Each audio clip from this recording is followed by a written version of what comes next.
మండలి సమావేశాలకు ప్రజలందరూ కూడా మరి ఈసారి గమనించి గుర్తించి బీఆర్ఎస్ పార్టీ సభ్యులు ప్రజల పక్షాన బలంగా వాయిస్ వినిపించారని చెప్పి మా వెన్ను తట్టడం జరిగింది. అనేక సామాజిక మాధ్యమాల ద్వారా మా అందరికీ కూడా ప్రత్యక్షంగా బీఆర్ఎస్ పార్టీ సభ్యులు మండలిలో లేవనెత్తినటువంటి అంశాలు ప్రభావశీలంగా ఉన్నాయని చెప్పినందుకు మరి మా అందరం కూడా గౌరవనీయులు మసూనాచారి గారి నాయకత్వంలో మండలిలో ఎవరు ఏ సబ్జెక్టు మాట్లాడాలి, ఎవరు దేని మీద ప్రభుత్వాన్ని మరి ఆన్సర్ రాబట్టడానికి ప్రయత్నం చేయాలి, ఏ అంశం మీద ఎవరు ఎక్కువ ఫోకస్ చేయాలి, ఎవరి ఇంట్రెస్ట్ ఎవరి అనుభవం ఏ రంగంలో ఎక్కువ ఉంది అన్నటువంటి విషయాలని అన్నీ కూడా సమాలోచన చేసుకోవడం, అట్లానే దానికి అనుగుణంగా సబ్జెక్ట్స్ను క్వశ్చన్స్ను డివైడ్ చేసుకొని ఎన్ని టూల్స్ అయితే ఉంటాయో మండలిలో జనరల్గా హౌస్లో చాలా రకాలుగా ప్రశ్నించేటటువంటి అవకాశం ఉంటుంది.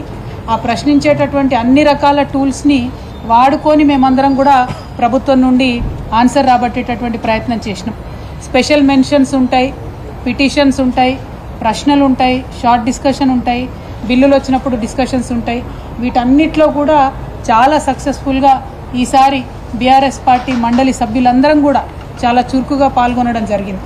ప్రత్యేకించి మండలి ప్రారంభమయ్యే ముందు ప్రతిరోజు ఉదయం కూడా ఒక్కరోజు కూడా వేస్ట్ చేయకుండా మొదటి రోజు పసుపు పంటలు మరి వాటికి మద్దతు ధరకు సంబంధించిన అంశం, రెండవ రోజు మిర్చి రైతులకు సంబంధించి వారు పడుతున్నటువంటి కష్టాల గురించి, మూడవ రోజు రాష్ట్ర వ్యాప్తంగా పంట నష్టం జరిగింది, దాని మీద ప్రభుత్వం ఆదుకోవాలని చెప్పినటువంటి అంశం, అట్లానే ఆడపిల్లలకు స్కూటీలు ఇస్తామని చెప్పి మీరు ఇవ్వనటువంటి అంశం, అట్లానే ఫీజు రీఎంబర్స్మెంట్ మీద ఇంకొక రోజు, తులం బంగారం మహిళలకు ఇస్తామని చెప్పి ఇవ్వనటువంటి అంశాన్ని ఇంకొక రోజు, రైతు రుణమాఫీ మీద ఇంకొక రోజు, రైతు భరోసా మీద ఇంకొక రోజు, ఇట్లా ప్రతిరోజు కూడా ఒక అంశాన్ని తీసుకొని ఒక వినూత్న రీతిలో ప్రదర్శన చేసి ప్రభుత్వం యొక్క దృష్టిని ఆకర్షించి తద్వారా ప్రజల సమస్యల పరిష్కారం కోసం మా వంతు ప్రయత్నం మేము చేయడం జరిగింది.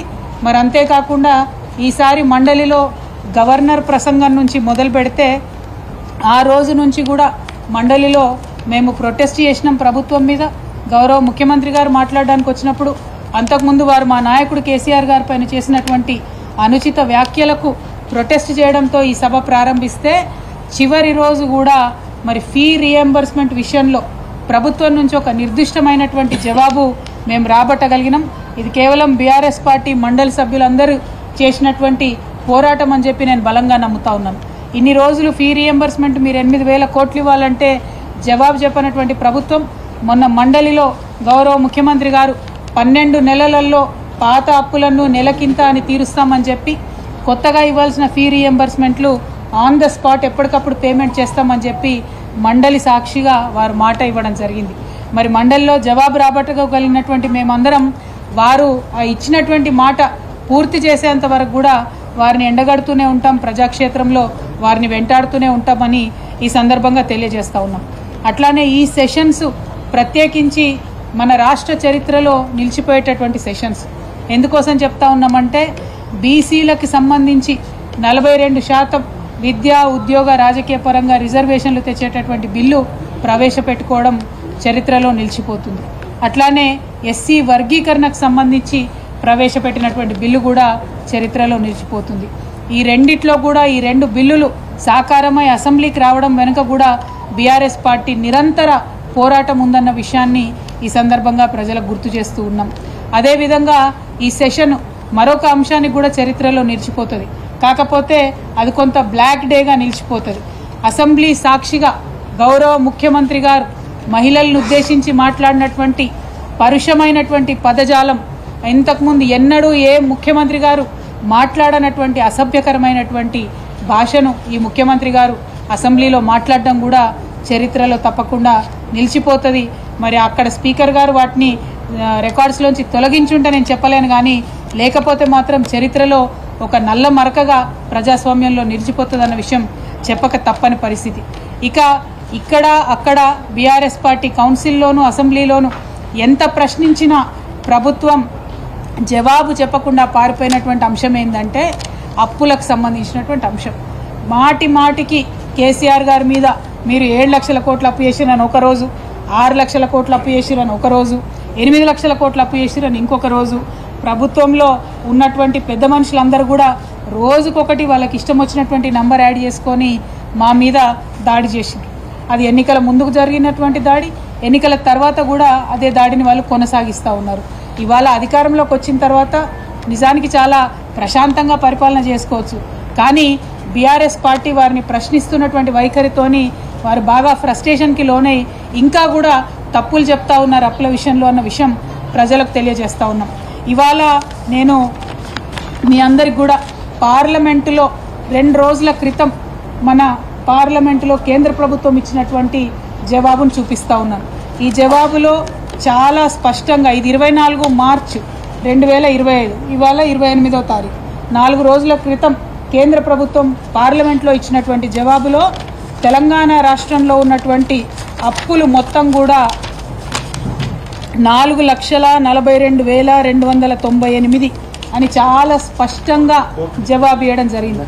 4,42,298 కోట్ల రూపాయల అప్పు అని చెప్పి చాలా స్పష్టంగా చెప్పింది. అంటే ఈ అప్పు జిఎస్డిపి పర్సంటేజ్లో చూస్తే కేవలం 26%. అదే మన గౌరవ ముఖ్యమంత్రి గారు దీని నంబర్ డబుల్ చేసి 8 లక్షల కోట్ల అప్పు అని చెప్పి మరి వారు చెప్పడం అన్నది చాలా దురదృష్టకరం. సభలోనన్నా ఇప్పటికన్నా నిజం చెప్పండి.